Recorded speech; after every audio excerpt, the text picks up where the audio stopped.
In today's video, I'll show you how to add a pickup option on your Big Cartel store, and the whole process takes just a couple of minutes.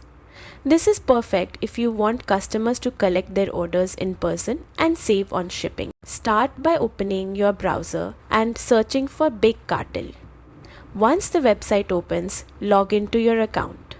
If you're new, the sign-up process is quick and straightforward. After logging in, you will land on your dashboard.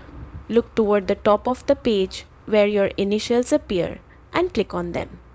This opens your store's settings.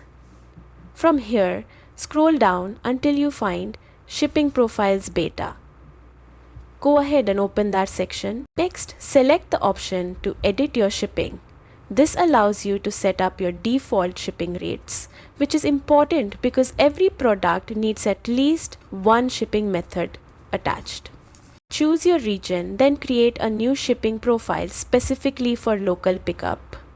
You'll see options for preset shipping methods, but since you're creating a pickup option, select the custom method.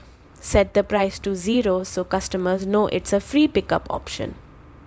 You can also name it something like local pickup for clarity. If needed, you can add rules for certain regions or specific products. This is helpful if only some items are eligible for pickup, or if you want to limit it to certain locations. And that's all it takes. You've now added a professional, customer-friendly pickup option to your Big Cartel store. This simple update gives shoppers more flexibility and can help boost satisfaction and sales. Thanks for watching, and stay tuned for more helpful guides.